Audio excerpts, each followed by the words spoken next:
kota Ainaya syaukan walitaibata darafat aisyakan.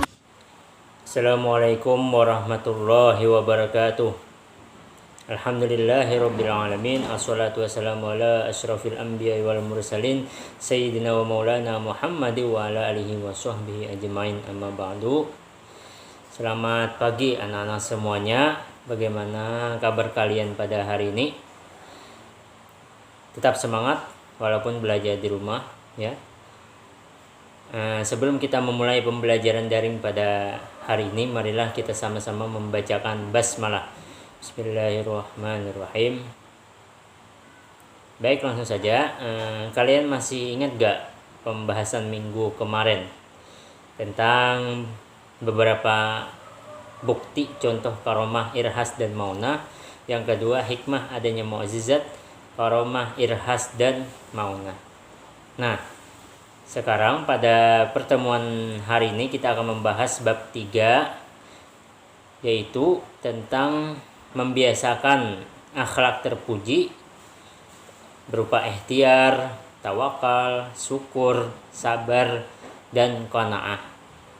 Akan tetapi subbab atau materi pada hari ini yang akan kita bahas adalah dua pembahasan, yaitu pengertian dan dalil nakli tentang ikhtiar, tawakal, dan syukur.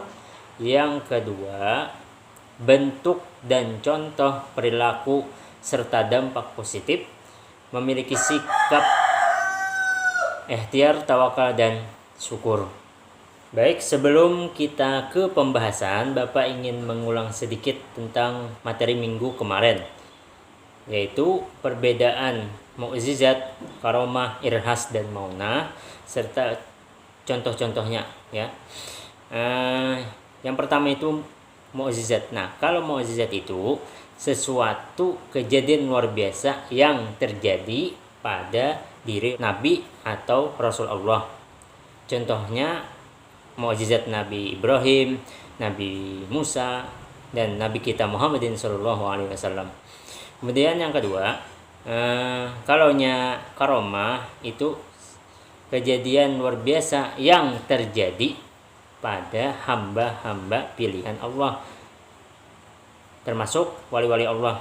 Contohnya kepada Maryam, kepada Ashabul Kahfi, kepada Zulkarnain, serta para wali kekasih Allah atau aulia-aulia Allah. Kemudian yang ketiga, yaitu kalaunya irhas, itu kejadian luar biasa yang terjadi pada calon diri Rasul. Contohnya kepada Nabi kita Muhammadin sallallahu alaihi wasallam, kepada Nabi Ismail, kepada Nabi Musa, kepada Nabi Isa. Yang keempat, kalaunya maunah itu kejadian luar biasa yang terjadi kepada orang-orang biasa. Misalnya seorang nenek yang terjebak di dalam rumah yang terbakar, kemudian Allah memberikan kekuatan sehingga bisa menembus tembok yang kokoh. Nah, itulah contoh maunah. Akhirnya nenek tadi selamat dari bahaya. Baik, langsung saja kita ke pembahasan, yaitu pengertian dan dalil nakli tentang ikhtiar, tawakal, dan syukur. Nah, pengertian ikhtiar. Ikhtiar secara bahasa itu berasal dari bahasa Arab, yaitu al-ikhtiaru, yang artinya memilih. Secara istilah, ikhtiar itu adalah usaha yang sungguh-sungguh yang dilakukan oleh seorang hamba untuk memperoleh apa yang dikehendakinya. Nah, orang yang berikhtiar itu berarti dia memilih suatu pekerjaan, kemudian dia melakukan pekerjaannya dengan sungguh-sungguh agar berhasil dan sukses. Kemudian dalil nakli tentang ikhtiar sesuai dengan firman Allah di dalam Quran surat Ar-Ra'd ayat 11 yang berbunyi, A'udzubillahi minasyaitonirrajim, Bismillahirrahmanirrahim. Innallaha la yughayyiru ma biqaumin hatta yughayyiru ma bi anfusihim. Sadaqallahul azim. Artinya, sesungguhnya Allah tidak akan merubah suatu kaum sampai mereka sendiri yang mengubahnya. Quran surah Ar-Ra'd ayat 11. Kemudian bentuk dan contoh perilaku ikhtiar. Nah, di antara bentuk-bentuk ikhtiar itu adalah yang pertama bekerja keras, tidak menggantungkan nasibnya kepada orang lain. Yang kedua rajin belajar walaupun tidak ada tugas dari gurunya. Yang ketiga memiliki sikap perwira sehingga disukai banyak teman. Yang keempat semangat dalam melakukan pekerjaannya. Yang kelima tidak putus asa dalam menghadapi kesulitan. Kemudian contoh-contoh perilaku membiasakan diri berikhtiar. Nah, di antaranya yang pertama giat dan bersemangat dalam berusaha. Yang kedua tekun dalam melaksanakan tugas yang diamanahkan terhadap dirinya. Yang ketiga pandai memanfaatkan waktu untuk hal-hal yang positif. Yang keempat tidak mudah putus asa apabila menghadapi kesulitan. Yang kelima kreatif. Kemudian selanjutnya yaitu dampak positif membiasakan untuk berikhtiar. Nah, di antaranya dampak positif dalam membiasakan ikhtiar itu yang pertama menghilangkan rasa malas, murung dan keluh kesah. Yang kedua menumbuhkan harapan baru dalam hidup. Yang ketiga meninggikan derajat kita di hadapan manusia dari Allah Subhanahu wa taala. Yang keempat adanya kepuasan batin. Yang kelima terhormat dalam pandangan Allah dan sesama manusia. Yang keenam menumbuhkan dan meningkatkan keimanan kita. Yang ketujuh menumbuhkan rasa percaya diri apa yang telah diberikan Allah kepada kita. Yang kedelapan memiliki keyakinan bahwa Allah pasti akan menolong hambanya yang mau berusaha. Kemudian selanjutnya yaitu tentang tawakal. Tawakal berasal dari bahasa Arab yaitu wakala, yang artinya menyerahkan, mempercayakan atau mewakilkan urusan kepada Allah Subhanahu wa taala. Tujuannya untuk mendapatkan kemaslahatan atau kebaikan dan menghilangkan kemudaratan atau keburukan. Nah, secara istilah tawakal adalah menyerahkan suatu urusan kepada Allah Subhanahu wa taala yang mengatur segala-galanya. Berserah diri atau tawakal kepada Allah itu adalah salah satu perkara yang diwajibkan di dalam agama Islam. Kemudian dalil nakli perilaku tawakal. Firman Allah di dalam Quran surah Ali Imran ayat 159 yang artinya, maka disebabkan rahmat dari Allah lah kamu berlaku lemah lembut terhadap mereka. Sekiranya kamu bersikap keras lagi, berhati kasar, tentulah mereka menjauhkan diri dari sekelilingmu. Karena itu maafkanlah mereka, mohonkanlah ampun bagi mereka, dan bermusyawarahlah dengan mereka dalam urusan itu. Kemudian apabila kamu membulatkan tekad, maka bertawakallah kepada Allah. Sesungguhnya Allah menyukai orang-orang yang bertawakal kepadanya. Selanjutnya yaitu contoh perilaku tawakal. Nah, salah satu bentuk contoh perilaku tawakal yang dicontohkan oleh Nabi kita Muhammad SAW, nah ditunjukkan di dalam sebuah kisah, yaitu seorang sahabat Rasulullah yang meninggalkan ontanya tanpa diikatkan pada sesuatu seperti pohon, tonggak dan lain sebagainya. Nah, lalu ditinggalkan. Kemudian Nabi kita bertanya kepada sahabat yang tadi, ujar Nabi, mengapa tidak kamu ikat? Kata sahabat tadi kan, saya sudah bertawakal kepada Allah. Nah, kemudian Rasulullah SAW bersabda, ikatlah dulu baru bertawakal kepada Allah. Nah, itu kisah perilaku tentang tawakal. Jadi maksudnya itu kita berikhtiar dulu baru bertawakal kepada Allah. Jangan langsung bertawakal.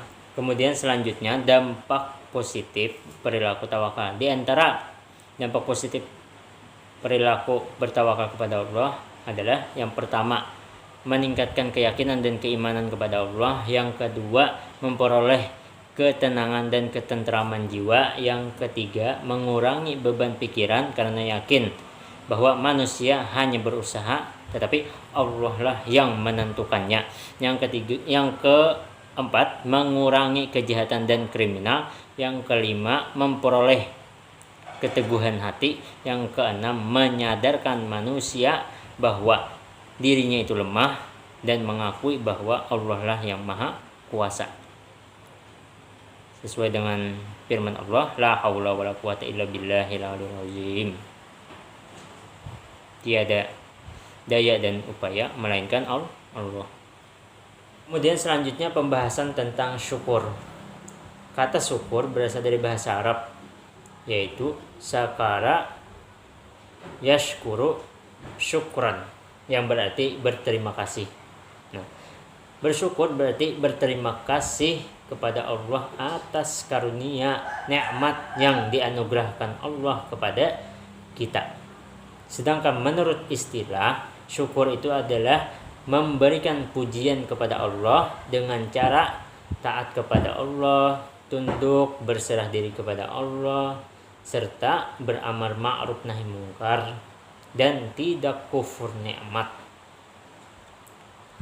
Kemudian dalil nakli tentang syukur sesuai dengan firman Allah di dalam Quran surah Ibrahim ayat 7 yang berbunyi, a'udzubillahi minasyaitonirrajim, bismillahirrahmanirrahim, wa ista'azana rabbukum la in syakartum la azidannakum wa la in kafartum inna 'adzabi lasyadid.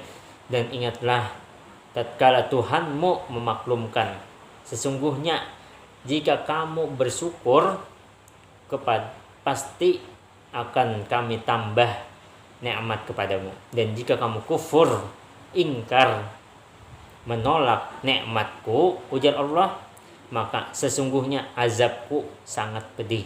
Quran surah Ibrahim ayat 7. Kemudian selanjutnya yaitu bentuk dan contoh perilaku syukur. Nah, adapun ciri-ciri perilaku syukur itu antara lain, yang pertama, tidak pernah mengeluh dalam hidupnya. Yang kedua, bila ia mendapatkan rezeki dari Allah, selalu mengucapkan alhamdulillah. Yang ketiga, bila mendapatkan nikmat dari Allah, mengucapkan juga alhamdulillah. Yang keempat, selalu bersyukur atas nikmat dan karunia yang telah diberikan Allah kepada kita. Bersyukur itu ada 3 bagian. Yang pertama, bersyukur dengan lisan, yaitu apabila mendapatkan nikmat mengucapkan alhamdulillahirabbil alamin. Artinya kita memuji atau berterima kasih kepada Allah. Yang kedua, bersyukur dengan perbuatan, yaitu mengerjakan apa yang diperintahkan dan menjauhi apa yang dilarang. Misalnya diperintahkan untuk sholat, puasa, dan lain sebagainya. Sedangkan menjauhi apa yang dilarang, misalnya jangan menggibah, jangan kufur nikmat, jangan mengeluh kesah. Nah, kemudian yang ketiga, bersyukur dengan hati, yaitu selalu sadar, menyadari dan berzikir kepada Allah bahwa sangat bersyukur dan berterima kasih atas semua nikmat yang diberikan Allah kepada kita. Kemudian dampak positif dalam membiasakan perilaku syukur, yang pertama itu ketika kita mendapatkan nikmat dari Allah, nah mesti menerimanya dengan ikhlas dan jangan merasa kurang. Yang kedua, memanfaatkan apa yang kita terima untuk memenuhi kebutuhan, bukan untuk memenuhi keinginan. Yang ketiga, berbagi kebahagiaan dengan orang lain bila mendapatkan nikmat dari Allah. Yang keempat, semua yang kita punya adalah milik Allah. Kemudian selanjutnya yaitu di antara dampak positif yang kita peroleh apabila kita mau bersyukur kepada Allah, yang pertama mendapat jaminan tambahan nikmat dari Allah, yang kedua mendapat ridha dari Allah Subhanahu wa taala, yang ketiga terhindar dari sifat tamak atau rakus yang dapat menjerumuskan diri kepada kufur nikmat, yang keempat memperoleh kepuasan batin. Kemudian selanjutnya yaitu kesimpulan. Nah, kesimpulan pada hari ini adalah ikhtiar itu artinya kita berusaha dengan sungguh-sungguh. Sedangkan tawakal itu berserah diri kepada Allah. Sedangkan syukur itu artinya berterima kasih kepada Allah. Nah, setelah kita berusaha dengan sungguh-sungguh, berikhtiar dengan sungguh-sungguh, baru kita bertawakal kepada Allah, artinya menyerahkan segala urusan kepada Allah. Nah, kemudian tentang syukur, kita itu harus bersyukur atas segala nikmat yang diberikan Allah kepada kita. Jangan sampai kufur nikmat. Baiklah, Bapak tutup pembelajaran daring pada hari ini dengan sama-sama membacakan hamdalah alhamdulillahirabbil alamin. Terima kasih kepada anak-anak semuanya yang telah memperhatikan Bapak. Salah hilap mohon dimaafkan apabila ucapan atau penjelasan Bapak atau tingkah laku Bapak yang kurang berkenan. Bapak akhiri, Assalamualaikum warahmatullahi wabarakatuh. La la la la la la la la.